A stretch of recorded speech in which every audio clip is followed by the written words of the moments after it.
Queridos televidentes, gracias por acompañarnos. Muy buenos días. Son las 9 de la mañana con 8 minutos y estamos muy contentos de poderles dar la bienvenida a esta primera edición de Prensa Ecuador, un espacio para compartir, para debatir, para analizar y conversar sobre los problemas más álgidos que en este momento están moviendo al país a partir de las de los resultados de las elecciones que en este momento nos invitan a pensar y de allí qué es lo que espera el Ecuador después de todo esto.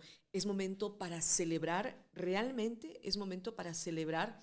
Considero que con los últimos hechos de violencia, inseguridad y zozobra que el país está viviendo, pues no cabe el tiempo para la celebración, pero sí para conformar una agenda en común y pública que permitan tomar decisiones en este cortísimo plazo que tiene el nuevo gobierno de Daniel Noboa, 17 meses. Y eso es lo que vamos a conversar esta mañana con Daniel Portero, quien me acompaña y a quien le agradezco por estos valiosos minutos. Buenos días, Daniel, ¿cómo estás? Hola, Angelita, mucho gusto. Darío, te dije Daniel. Sí, Darío, ¿cómo estás, Darío?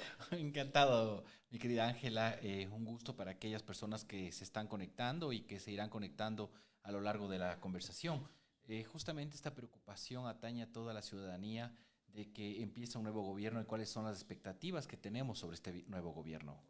Darío, yo mencionaba que no tenemos tiempo en este momento, ni para el lamento ni para la celebración. En materia de inseguridad, estamos caminando, Darío, a cerrar el año probablemente para convertirnos en uno de los países más violentos de la región.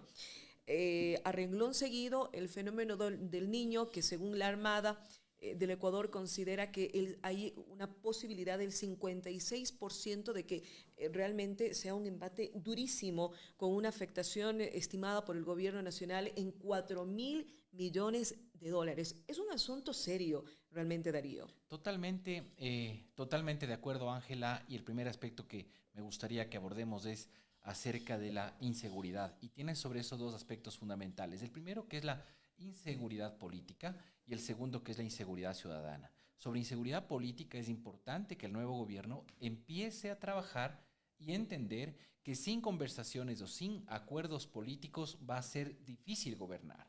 La segunda cuestión es que la mayoría también que se arma a nivel de asamblea tiene que comprender que existen objetivos nacionales primero y estos ser priorizados independientemente de la agenda política individual que tenga cada una de las tendencias que al momento se distribuyen el poder político en el país. Darío, estamos hablando de gobernabilidad. Totalmente, así Estamos es. hablando de gobernabilidad, de tener la capacidad para ceder las agendas particulares, las agendas partidistas por un objetivo común, rescatar al país, rescatar a Ecuador. Totalmente de acuerdo. A ver, tú puedes tener la mejor agenda para trabajar en salud, en educación, en vivienda, en empleo, que son temas importantísimos para el país. Pero si no tienes la coherencia política suficiente para que estos planes puedan instrumentarse, lamentablemente veremos otros 17 meses de descalabro político y descalabro económico. Por eso es importante que las tendencias políticas o quienes ejercen el poder político se cohesionen en función de principios fundamentales, en función de objetivos importantes o trascendentales, para de ahí sí poder hablar de seguridad ciudadana. No nos olvidemos que en la seguridad ciudadana, el hecho de que tengamos un ambiente de inseguridad en lo que más conmoción genera, los asesinatos, los crímenes, que es lo que más conmoción genera opinión pública, sin embargo no implica la mayoría de la inseguridad ciudadana, pues hay asaltos, hay robos, hay establecimientos comerciales que están siendo vacunados a gran escala. Todo esto genera un ambiente de seguridad. Todo esto es un cúmulo que también repercute en la paz social y lógicamente en la calidad de vida. Son las 9 de la mañana con 12 minutos y esta mañana queremos seguir saludando a quienes se están conectando a este espacio denominado Prensa Ecuador para analizar desde el punto de vista de Darío Portero, un prestigioso abogado de la capital, cuál será el presente y el futuro. Y cuando hablamos de todos estos temas, Darío, finalmente estamos hablando de los niños, niñas, adolescentes y jóvenes, de esa nueva generación que forman parte hoy inclusive de poder mejorar las condiciones de vida de ellos ya no a largo plazo, sino es ahora mismo. Mira, Darío, quisiera hacer un breve paréntesis para recordar cómo está afectando, por ejemplo, el tema de consumo de droga en ciudades como Guayaquil y las políticas de salud que ameritan una intervención urgente por parte del Estado. Desde luego que sí. A ver, al momento en que asuma ya el poder el presidente Daniel Noboa, este momento se va a encontrar con un primer problema, un déficit presupuestario de aproximadamente 5.000 millones de dólares. Frente a esto, ¿qué tienes que hacer? ¿Cuáles son las soluciones para inmediatamente tomar medidas que remedien la situación por la que atraviesa el país? Esa es la primera interrogante. Entonces, el ingenio del que se caracterice este gobierno dependerá que estos 17 meses sean fructíferos. Por ejemplo, en lo que acabas de señalar, en la infancia. No podemos comparar la seguridad de la infancia en la ciudad, en las capitales de provincia, por ejemplo, que en las ruralidades. A las ruralidades donde tenemos, imagínate, en un país petrolero, minero, cacaotero, bananero, en donde tengamos todavía índices de desnutrición tan altos, cantidad de nutrición elevada en el país. Eso es inaceptable. Eso es inaceptable. Entonces, ¿qué necesitamos desde mi punto de vista? El que esos 6.000 millones de dólares que aproximadamente tenemos en una reserva monetaria tiene que ser tocada definitivamente. No puede dejarse de tocar esa liquidez de la que podría disponer el país para solucionar de forma inmediata seguridad ciudadana, nutrición, salud, educación, seguridad social. Es fundamental que en el país se deje de manejar políticamente las cosas y empiecen a manejarse con un criterio de proyección. Esos niños de hoy, esos jóvenes adolescentes de hoy, son los adultos de mañana, a los que hay que garantizarles educación, alimentación, empleo. Y si no hay liquidez, ¿de dónde se va a hacer? Ahora, Darío, esto nos lleva a la conversación inicial, gobernabilidad, políticamente hablando.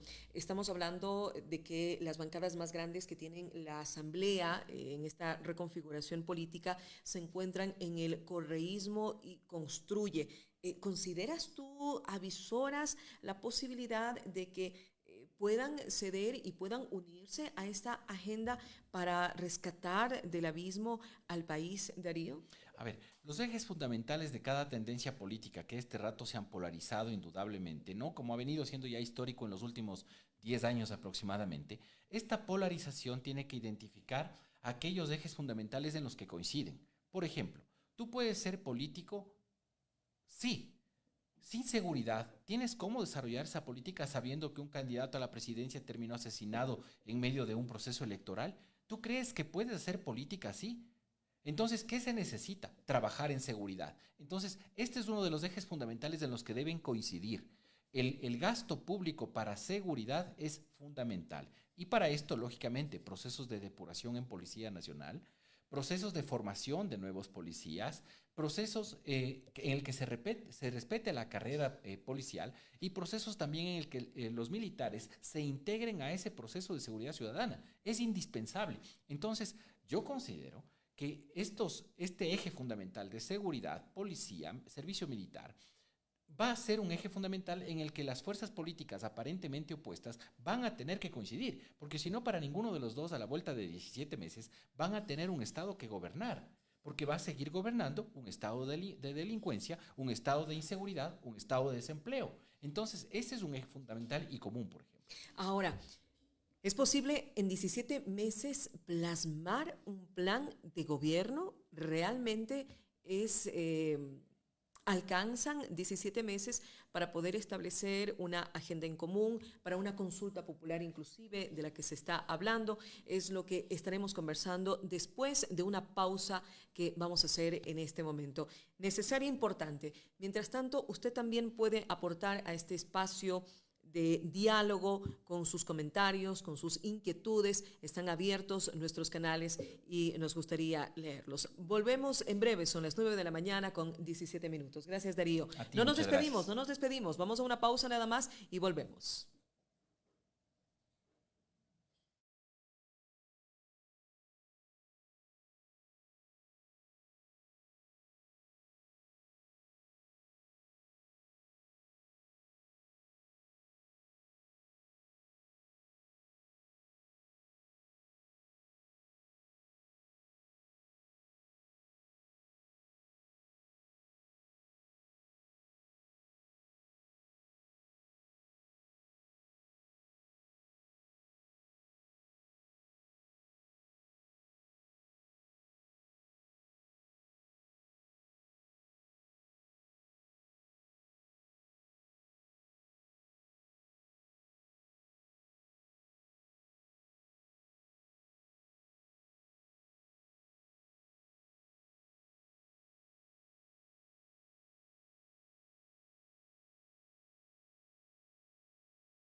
Bien, estamos de regreso ya en Prensa Ecuador, este espacio dedicado para conversar y analizar los principales temas que atañen a la comunidad en cuanto a salud, educación, empleo y seguridad, que es lo que los ecuatorianos claman en este momento. Clamamos 9 de la mañana con 20 minutos. La semana anterior, Darío, sucedió un hecho inédito. Una cadena comercial convocó a jóvenes, a profesionales para diferentes áreas en la ciudad de Guayaquil y esto se convirtió en un desastre, literal. Era una marea humana pugnando, peleando por llegar a una de las cabinas y poder entregar una carpeta. Uno de los testimonios que realmente lo tengo presente es el de una persona, creo que aproximadamente de unos 30 años, que respondía a una periodista en la cobertura que se realizó. Y esta persona decía, hace un año no tengo trabajo, hace un año no tengo trabajo formal.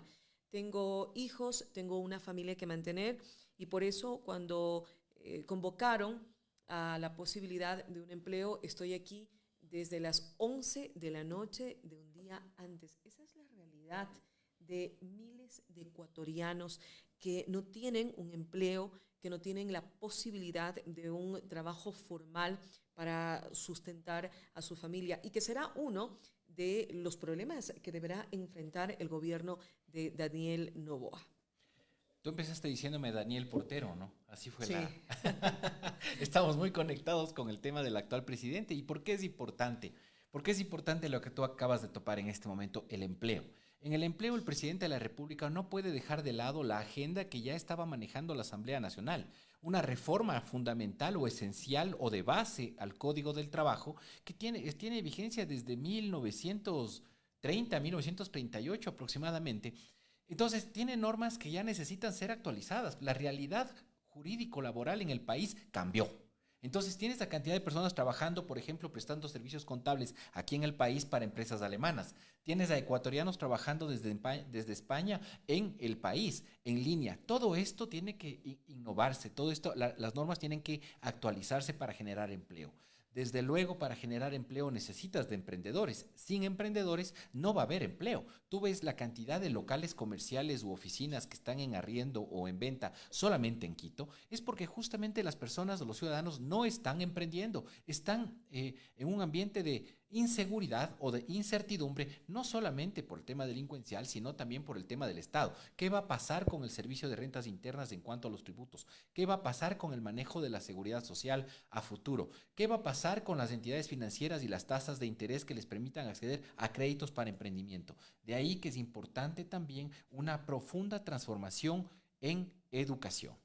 Darío, aquí hay un dato del INEC y que se registra en Diario El Expreso. Casi 53 de cada 100 trabajadores en el país están en la informalidad. Es decir, están haciendo una actividad no de manera formal. Quizás están vendiendo ropa, están vendiendo caramelos, no tienen seguridad social, no... Mira, y aquí hay otro dato, mientras que el desempleo se ubicó en el 3.8%, que yo creo que realmente uno de los números exactos. Yo creo que lo que tú en este momento acabas de señalar es la realidad. Cada comercio cerrado, cada negocio cerrado probablemente es la eliminación de una fuente de trabajo formal. Por supuesto que sí. A ver, no podemos dejar datos estadísticos que están ahí presentes.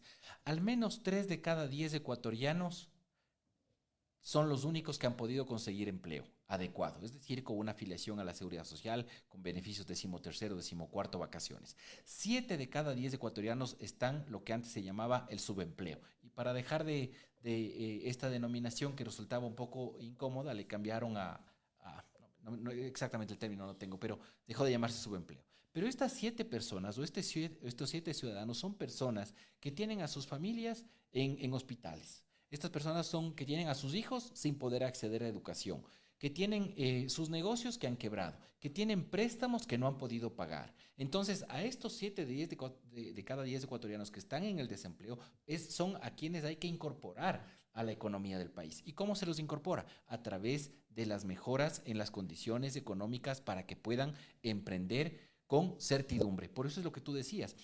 Cantidades de filas de seres humanos para acceder a una plaza de empleo en medio del sol y tales para entregar, solamente para entregar la carpeta. Darío, inhumano. El reporte de los medios que daban cuenta de esto era de mujeres asfixiadas que debieron ser evacuadas, ¿no es cierto?, con el socorro de los organismos como el Cuerpo de Bomberos, la policía. O sea, realmente es muy triste la historia de una persona que no tiene empleo, imagínate, desde hace un año, que busca la forma de llevarle a su casa un pan para sustentar, pero que no son las condiciones. Ahora, la inversión definitivamente va de la mano, Darío, de la seguridad. ¿Cómo un inversionista viene, ¿no es cierto?, a colocar el capital sobre la mesa cuando no tienes realmente la confianza en el país por este tema de la inseguridad? Y vemos finalmente que todo va enlazado, un tema de otro. Aproximadamente el 35% de la población rural está ocupada en la agricultura. Tenemos que regresar los ojos a la agricultura, al campo, porque no necesariamente el inversionista grande, gigante, que genera actividades de comercio en el país, genera una actividad económica de base que le permite un crecimiento sostenible y sustentable en el tiempo para que esta juventud que ahora tiene 18, 19, 20 años y que está tratando de incorporarse pueda acceder a una fuente de empleo. La agricultura agroexportadora, la pesca, tienen que ser potencializadas en el país, pero no podemos retirar el apoyo a las pequeñas y medianas empresas. Y empecé diciendo, hay más de 6,000 millones de dólares en una reserva monetaria. Parte de esta reserva o de este excedente de liquidez corresponde a la economía popular y solidaria, es decir, cooperativas de ahorro y crédito que han generado excelentes réditos a lo largo de estos años y gracias a su buen manejo, desde luego, no se puede desconocer, pero de la mano va el precio que ha tenido que pagar la ciudadanía por las altísimas tasas de interés que ha tenido que pagar al sistema financiero bancario y al sistema financiero cooperativo. Entonces, el tener tasas de interés altas, indudablemente que genera una asfixia económica para aquellos pequeños emprendedores. Es decir, no todo está en los grandes emprendedores, no todo está en las grandes cadenas, no todo está en las grandes industrias. También la pequeña, la mediana industria y, por qué no decirlo, aquel emprendedor individual que está tratando de salir adelante. Es a donde tenemos que llegar. Yo quería topar tu tema que es importantísimo, la educación. La educación se ha vuelto ya, no de ahora. Yo recuerdo 1999 que terminé de estudiar administración de empresas de la mano que estudiaba Derecho. No de ahora, sino desde aquella época, te puedo decir, las oportunidades o la posibilidad de incorporarte a la carrera en la que estudiaste era muy difícil. Pero hoy en día es más difícil aún, porque ¿qué es lo que encuentras? A familias que hacen un esfuerzo, los tíos, los hermanos mayores que no pudieron estudiar, apoyan a los jóvenes para que puedan estudiar. Como no consiguen cupos en las universidades públicas, entonces van a la universidad privada. Estas universidades privadas empiezan a ofertarte no lo que el mercado realmente necesita, sino empieza a ofertarte aquellas carreras en las que hay más demanda. Entonces existe actualmente una auténtica estafa en la educación en el país. Y si no, fíjate solamente cuántos de los que han estudiado, con todo el respeto, turismo y hotelería, tienen realmente empleo en el país. ¿Quién? ¿Cuántos? ¿Cuántos realmente están ocupados? La mayoría están en el almacén de calzado de la familia, están en la fábrica de ropa de la familia. Aquellos que estudiaron turismo y hotelería terminaron estafados por un servicio. Entonces, ¿en dónde está el Estado ecuatoriano controlando este proceso de educación? Que son cosas importantísimas que el presidente de la República tiene que tomar en cuenta y entrar a resolver de base. La calentura no está en las sábanas. Las soluciones tienen que ser de base. Darío, dentro del plan de gobierno de Daniel Noboa, señalaba de que se dará prioridad a los métodos innovadores de formación e instrucción, tales como la educación técnica y vocacional.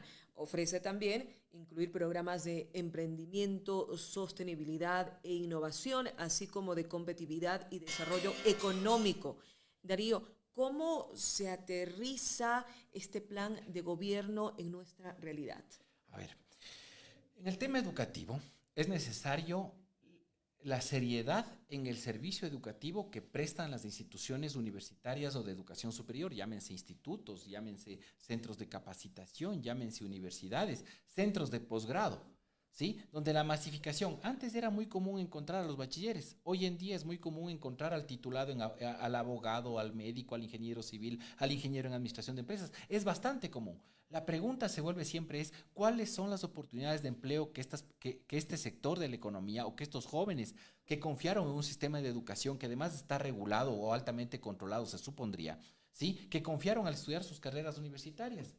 ¿En dónde están las respuestas? ¿En dónde encontramos las respuestas? Entonces, para que estos jóvenes puedan incorporarse a una vida económicamente activa, tenemos que pensar seriamente, y el país, el gobierno tiene que pensar seriamente en la exportación de la mano de obra, pero no es exportación irresponsable donde los pobres ciudadanos ecuatorianos tienen que salir del país migrando en condiciones realmente deplorables, lamentables para un ecuatoriano, donde familias se desmembran porque pierden al padre, a la madre, a un niño en estas aventuras a otros países, sino un proyecto serio de exportación de servicios, que seamos una mano de obra altamente calificada para que a través del aporte intelectual, por ejemplo, estos manejos en el que estamos interviniendo ahora, ¿no? Te consultaba, este es un medio, me dicen que ya tiene una posición de 4 meses gestionándose, ¿no? Entonces, este tipo de servicios pueden tranquilamente internacionalizarse, exportarse los servicios. ¿Pero de qué necesitamos? Del Estado.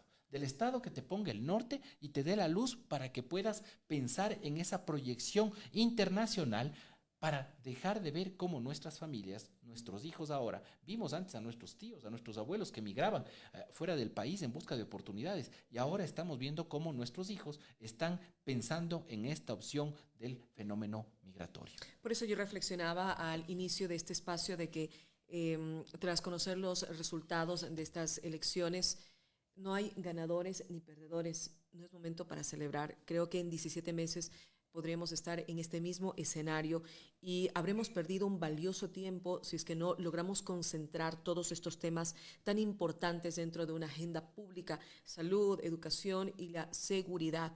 Por el momento creo que no se puede perder el tiempo, es necesario deponer toda agenda partidista, toda agenda personal, y poder construir una agenda en común, que esto suena a cliché siempre tras la reconfiguración política, pero creo que hemos llegado ya al fondo del abismo, que no cabe ensayos, que no cabe pérdida de tiempo y que amerita que todos los ecuatorianos caminemos en una misma dirección. Darío, quiero dejarte en tu mensaje para quienes nos están escuchando en vivo y para quienes nos escucharán en los siguientes minutos, porque esta publicación quedará anclada en nuestras páginas. Bueno, yo quiero terminar con algo que no puede quedar de lado, ¿no? El desprestigio que se está construyendo en torno a la seguridad social.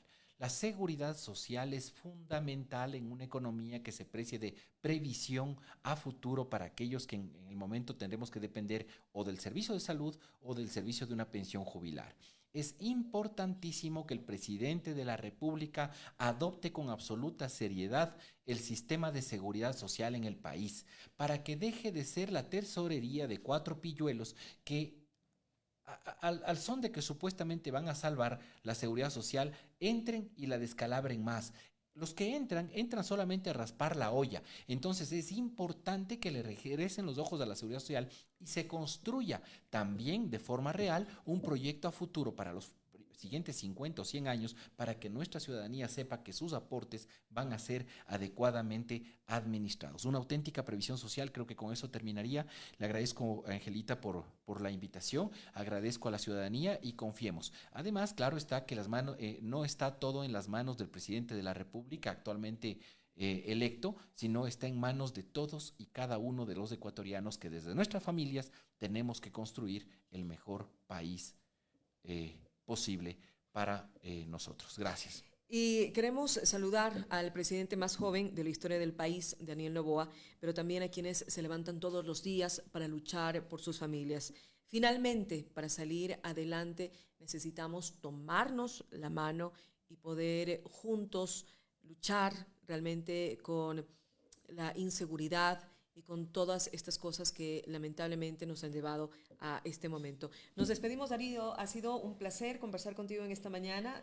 Vamos a tratar de que sea más recurrente este tipo de visitas y siempre es importante contar con la opinión de la ciudadanía y sobre todo la especializada desde la academia. Son las 9 de la mañana con 35 minutos. Mañana, en este mismo set de entrevistas, estará con nosotros Wilman Terán, el presidente del Consejo de la Judicatura, para conversar sobre la evaluación de su gestión. Febrero, estamos hablando de 6-7 meses de gestión al frente del Consejo de la Judicatura. También vamos a conversar sobre lo que espera la función judicial del gobierno nacional. Mira que finalmente estos recursos por una AP no terminaron de llegar, no sé si es que alcance el tiempo. Este también es un tema que lo estaremos conversando aquí en este set con Wilman Terán. Esto es todo por hoy. Soy Ángela María Ceballos y gracias una vez más a Darío. Buen día, buena semana de labores para todos. Un gran día para todos. Gracias.